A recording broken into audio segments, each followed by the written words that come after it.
السلام عليكم ورحمة الله وبركاته. أصحابتي وايد السلامي قفل بحلي أوتي وناكسن وعن شيخا وحال دا جرمل كوجوغا gabadhan iyadoo neefta ku dhageyso oxygen qaadata ayaa loo keenay iyadoo afayana way ka tagtay ilaahay dawo ugu soo dhiibay wuxuu dhahay mise sanaad bugtay waxay dhahday 4 sano wuxuu ka furay baashay oo oxygen ka ahayd subhanallah dad badan loo geeyay dadna way ku xanuunsadeen dadna way ku bogsadeen aan lahay dadna waa sidoodii qofna ilaahay baa ugu soo dhiibaya qofna waa waxba kama بدليسو مركا والله شيخا عادي معها.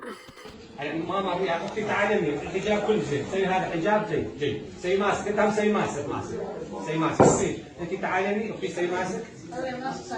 اذا ما تحبون وجهي وجهكم لنا حتى نفتح مستشفى هنا. سوي ماسك تعلمي، كل استاذ سنتين. اختي تعلمي، السلام عليكم. انتم باي مكان جاي المانيا لو؟ لا هي جاي من هولندا. شوف اخواني بسم الله دكتور ناصر معي. ماما كم سنه مريض؟ 5 6 4 4 سنوات. عندك مشكله في الرئه. قولوا لها استاذي. في اغن بروبليم لونجا بروبليم. الانسان الخشم والحد دكتور ناصر ما يتنفس، الرئه هم يتنفس. الرئه ماله مسدود. Man atmet nicht nur aus Nase, aus Mund auch. بس بالماء ما يخاف، الان يفتح الرئه ولا يخاف يمشي بدون هذا ان شاء الله. ان شاء الله. كل زين كل زين، الان نذهب هذا باذن الله. ان شاء الله دي فيك ان شاء الله دي زيت فيك. بس لا يخاف، يتوكل على الله الان. هذا الانسان بس خشم مره ثانيه كرر عفوا، الانسان خشمه حلق ما يتنفس، الرئه يتنفس، عنده مشكله في الرئه.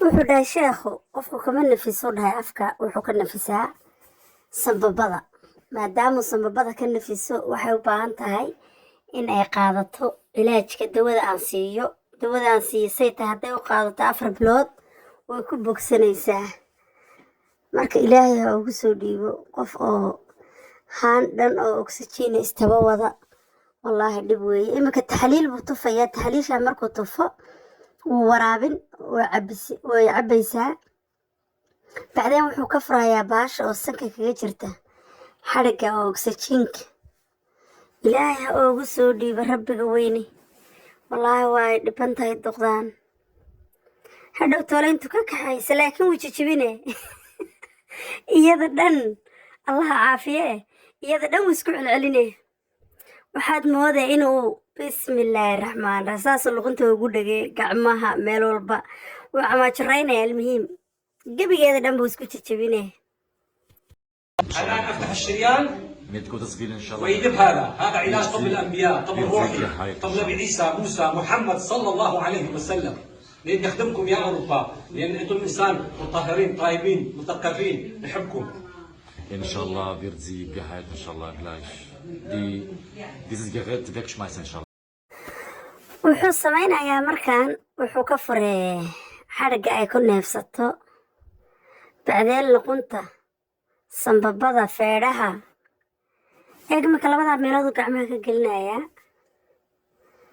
bacdeen wallaahi way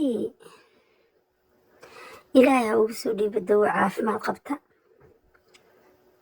ay kaga raysato sheekha waa la isku raacay awalka hore carabta unbaa taqaana imika soomaalida baratay maadaama imika soomaalidii baratay ina yaro waxaa kale oon arkaya iyadana oo faransiiska laga kaxeeyey oo dhagalayd 15 sano dhagalayd oo hadashay nambarkiisa xitaa iyo facebookiisa iyo iimayladiisa wixiisa dhan waxaa lasoo dhigay tiktok qofkii u baahan qaybta commentiga hoose aan idiin soo dhigaynaa ee raba inuu aado. وإذا مرضت فهو يشفين، وإذا مرضت فهو يشفين. يلا قل لا إله إلا الله محمد رسول الله. يا رب إخوان اشتغلوا الله أكبر. سبحان ربي الأعلى وبحمده سبحان ربي الأعلى سبحان سيد وجه الذي خلق وشق السمع وصر بحوله وقوته فتبارك الله أحسن الخالقين. سبوح قدوس رب الملائكة والروح. الله أكبر.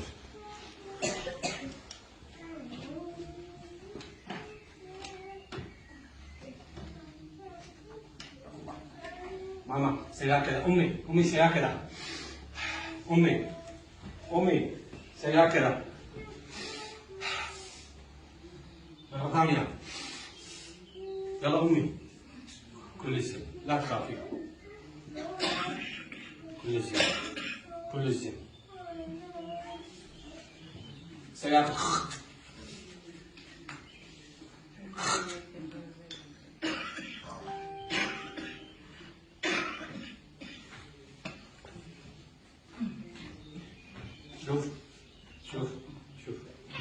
شوف طلع التهابات بالصدر ها، بجيبوا مع الزبالة شيء.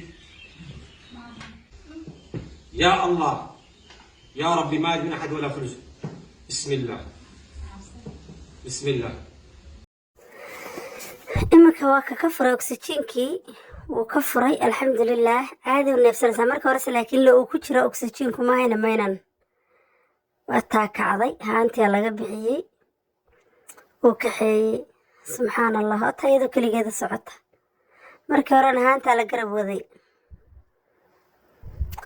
wuxuu kula kaftamay maba tuuraaba gebigeedaba haanta dhanba makaa tuuraa waa idin salaamaya asxaabtayda qofkii nambarkiisa raba hoos baa usoo dhigaynaa insha allah ee u baahan ee raba inuu tago ee yurub jooga iyo qofkii u imaan kara ee wadamo kale joogaba xitaa waan ilooba ciyaalka xitaa autismka qaba qof kasta oo meel xanuunayso qofka ilaahay dawada ugu soo dhiibo oo dhan wuu u tegi karaan qofka ilaahay dawada ugu soo dhiibaba